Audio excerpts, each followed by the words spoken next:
같이 기도드리심으로 7월 28일 새벽 기도를 시작하겠습니다. 은혜와 사랑해 주님 감사합니다. 하나님, 오늘 저희들 이렇게 예배를 드림으로 또 하루를 시작합니다.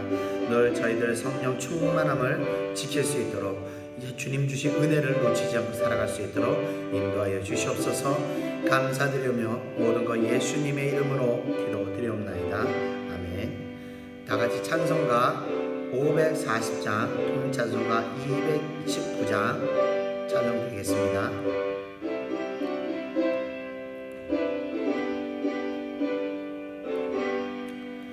주의 음성을 내가 들으니 자랑한단 말일세. 믿는 마음으로 주께 가오니 나를 영접하소서. 내가 매일 십자가 앞에 더 가까이 가오니 그새 주의 흘린 법의 불로서 나를 정케 하소서. 주의 넓으신 은혜 베푸사 나를 받아주시고 나의 품은 뜻 주의 뜻같이 되게 하여 주소서. 내가 매일 십자가 앞에 더 가까이 가오니 그새 주의 흘린 복의 피로써 나를 정케 하소서. 주의 보좌로 나아갈 때에 어찌하니 기쁠까. 주의 얼굴을 항상 배우니 더욱 친근합니다. 내가 매일 십자가 앞에 더 가까이 가오니 그새 주의 흘린 법의 피로써 나를 정케 하소서.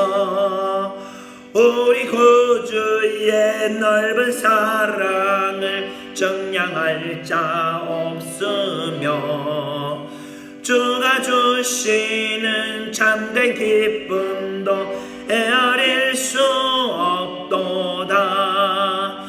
내가 매일 십자가 앞에 더 가까이 가오니 그새 주의 흘린 법의 피로써 나를 정케 하소서. 아멘. 아멘. 오늘 하나님 말씀 보겠습니다. 하나님 말씀은 로마서 15장 1절에서 3절입니다. 믿음이 강한 우리는 마땅히 믿음이 약한 자의 약점을 담당하고 자기를 기쁘게 하지 아니할 것이라. 우리 각 사람이 이웃을 기쁘게 하되 선을 이루고 덕을 세우도록 할지니라. 그리스도께서도 자기를 기쁘게 하지 아니하셨나니 기록된 바 주를 비방하는 자들의 비방이 내게 미쳤나이다 함과 같으니라. 아멘. 올 거의 한 달 만에 오늘 이제 유튜브로 다시 예배를 올리는 것 같습니다. 제가 교회로 저희 가족들이 이사를 오면서 그 이사하는 과정에서 제가 이 카메라를 분실하는 바람에 거의 한 달가량 말씀 올리지 못했습니다. 그래서 정말 여러분들에게 죄송한 말씀을 드립니다. 어제도 계속 찾다가 아무리 찾아도 카메라가 안 나타나서 고민하다가 아들에게 기도 한번 해봐라. 카메라가 어디 있는지 하나님한테 좀 여쭤봐라. 그랬더니 이 녀석이 갑자기 아빠 카메라가 어디 있을 것 같아 이러는 거예요. 그래서 제가 웃으면서 야 정말 거기 있으면 너 정말 영이 열린 거다. 그런데 정말 거기 있는 겁니다. 그래서 제가 놀랍기도 하고 웃기기도 해서 한참 웃었습니다. 어쨌든 간에 이 사단이 이 예배를 방해해서 카메라를 위치를 감췄지만 기도하는 자의 기도로 인해서 다시 예배를 올릴 수 있게 돼서 얼마나 감사했는지 모릅니다. 자, 그래서 다시 이제 한 달 만에 유튜브 예배를 시작하게 됐습니다. 계속해서 로마서 강해를 지난번에 마지막으로 14장까지 했는데 이어서 오늘 15장의 로마서를 이제 계속 진행을 하겠습니다. 자, 이 로마서를 이제 거의 막바지에 다르들어서 바울은 로마 교회 안에 있는 유대인들과 이방인들의 그 화합을 도모하여 15장의 글을 남기게 됩니다. 결론은 유대인이든 이방이든 간에 믿음이 큰 자가 작은 자를 담당해야 한다는 결론에 이르게 됩니다. 결국 기독교의 은혜 안에서는요, 큰 자가 작은 자를 섬기는 원리가 작용합니다. 제가 마태복음 20장 26절에서 27절을 한번 읽어보겠습니다. 너희 중에 누구든지 크고자 하는 자는 너희를 섬기는 자가 되고 너희 중에 누구든지 으뜸이 되고자 하는 자는 너희의 종이 되어야 하리라. 아멘. 자, 이 말씀은 제자들이 서로 누가 크냐, 주님 밑에서 누가 크냐를 서로 다투는 가운데 예수님께서 제자들에게 하신 말씀이 됩니다. 자, 그래서 믿음이 큰 사람이 믿음이 작은 사람을 섬겨야 하는 것이 바로 은혜의 원리고 하나님 나라의 방식인 것입니다. 그래서 육신을 가진 자 중에서 가장 큰 자이신 예수 그리스도께서 친히 자신의 생명을 모든 믿는 사람들을 위해서 희생제물로 주신 것입니다. 모든 사람을 섬기기 위해서 그렇게 행하신 겁니다. 마태복음 20장 28절을 제가 한번 읽어보겠습니다. 인자가 온 것은 섬김을 받으러 함이 아니라 도리어 섬기려고 하고 자기 목숨을 많은 사람이 대속물로 주려 함이니라. 아멘. 자, 이와 같이요, 세상의 원리와 하나님의 원리는요 완전히 반대로 돌아가게 되어 있습니다. 그래서 항상 어떤 갈등의 문제를 만나게 될 때 어떻게 해결해야 하는가 하면 믿음이 큰 자가 믿음이 작은 자를 위해서 심령을 죽여야 하는 것입니다. 저희 교회에 어떤 여자 집사님께서 찾아오셨습니다. 그래서 남편의 외도로 인해서 정말 이혼 직전에 저를 만나서 상담을 하게 됐습니다. 자, 그리고 그분이 이제 계속 이제 은혜를 받는 가운데 믿음이 자라나는 것을 하나님께서 저에게 보여주셨습니다. 그래서 제가 믿음이 자라는 그 집사님에게 말씀드린 것이 바로 집사님 이제 영적 전쟁을 시작하셔야죠, 이렇게 말씀드렸습니다. 그랬더니 이분께서 기꺼이 그러겠노라고 이야기하시면서 얼마든지 자기가 남편이 잘못을 시인하면 자기가 용서할 각오가 되어 있노라고 이야기했습니다. 그래서 제가 웃었습니다. 이 영적 전쟁은 그렇게 하는 게 아니기 때문입니다. 남편분은 이미 음란이라는 마귀의 손아귀에 붙들려 있어서 그곳에서 빠져나올 수가 없다고 제가 말씀드리면서 스스로의 힘으로 자기가 잘못했다고 생각할 수 없게 되었다는 겁니다. 왜냐하면 마귀가 그 사람의 사고를 장악하고 있기 때문에 절대 자기 힘으로는 스스로 내가 잘못했구나 깨닫지 못하게 된다는 겁니다. 그랬더니 그러면 어떻게 하느냐 하고 제가 묻기에 이렇게 얘기했습니다. 믿음이 있는 사람이 그 영혼을 불쌍히 여겨서 불쌍히 여겨서 그 믿음이 있는 사람이 죽어야 그 영혼이 구원을 받을 수 있다고 이야기했습니다. 그래서 별의별 욕을 다 퍼부어도 무조건 잘못했느라고 용서를 빌라고 얘기했습니다. 그래서 그 마음이 그 분함이 풀릴 때까지 계속 용서를 구하고 그 마음이 풀리게 돼서 마귀로부터 노임을 받도록 싸워야 한다고 이야기를 했습니다. 저의 사역의 방식이 이 상식적으로는 또는 이성적으로는 도저히 말도 안 되는 방식입니다. 어떻게 피해자가 가해자에게 사죄를 할 수 있겠습니까? 어떻게 덜 상처받은 사람에게 용서를 구할 수가 있겠습니까? 이건 말도 안 되는 일입니다. 자, 그렇기 때문에 결국은 이혼을 하게 되는 것입니다. 마귀의 권세들은요, 합법적으로, 합리적으로, 이성적으로 역사합니다. 그래서 깨어있지 못하면요, 마귀들의 역사에 정신이 넘어가서 합리적으로, 이성적으로 행동하여 결국 가정이 깨트리는 그 마귀들의 역사에 놀아나게 되는 겁니다. 그래서 대부분의 분쟁이 휘말리게 되면 여러분들 어떻게 합니까? 어떤 갈등의 문제가 생길 때 어떻게 합니까? 대부분 변호사를 찾아갑니다. 그럼 변호사들이 뭐라고 합니까? 소송하라고 얘기합니다. 승소할 수 있다고 얘기합니다.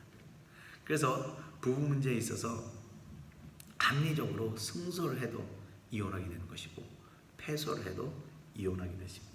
어차피 이혼하게 되는 겁니다. 왜냐하면 마귀에 붙들린 사람은요, 이미 이성적인 반경으로는 이것을 해결할 수가 없습니다. 왜냐하면 모든 것이 마귀의 계략대로 짜여진 것이기 때문에 그렇습니다. 철저하게 우리는 이런 문제를 만날 때 하나님의 방식으로 풀어나가야 하는 겁니다. 어떻게 해요? 믿음이 큰 자가 믿음이 작은 자를 위해서 죽어져야 하는 겁니다. 믿음이 큰 자가 믿음이 작은 자를 위해서 자존심을 버려야 하는 겁니다. 믿음이 큰 자가 믿음이 작은 자를 위해서 눈물을 흘려야 하는 겁니다. 그럴 때 마귀의 견고한 성이 무너지고 마귀의 덫이 부서지면서 마귀의 족쇄에 불들려 있던 그 영혼이 풀려나게 되는 것입니다. 오늘 바울은 그래서 로마서에서 믿음이 강한 자들이 해야 할 일들을 계속해서 2절에 기록하고 있습니다. 2절을 다 같이 한번 읽어보겠습니다. 우리 각 사람이 이웃을 기쁘게 하되 선을 이루고 덕을 세우도록 할지니라. 아멘. 자, 이렇게 믿음이 강한 사람들이 항상 죽어져야 합니다.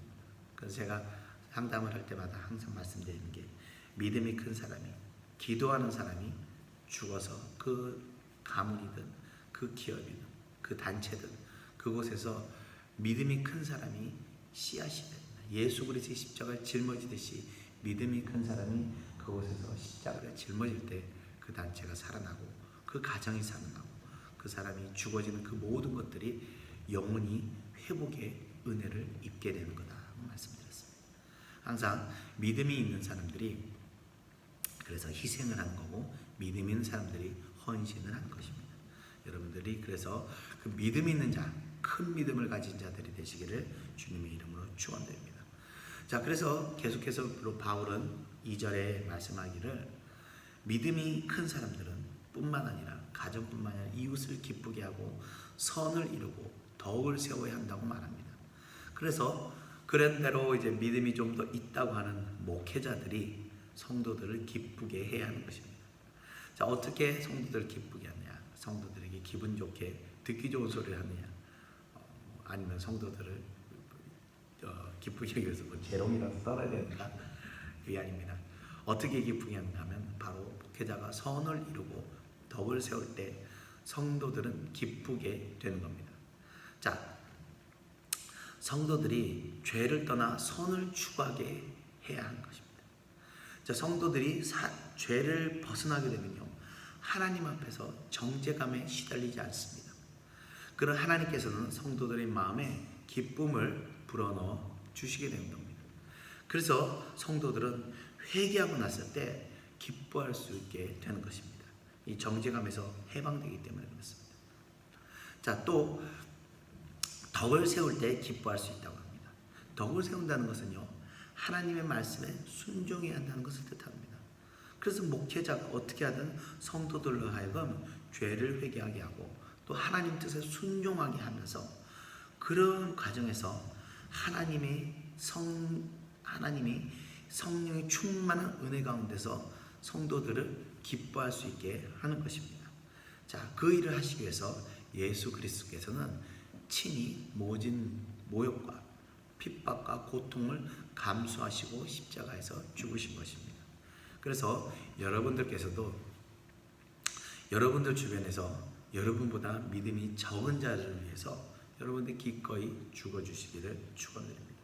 그게 바로 믿음이 큰 증거가 된다는 것입니다. 항상 믿음이 큰 여러분들이 되셔서 여러분들의 믿음으로 물론 본인이 먼저 회개하고 하나님의 큰 기쁨 안에 거하기를 축원드리고, 그리고 가족들과 또 주변의 사람들을 위해서 여러분 믿음 큰 사람들이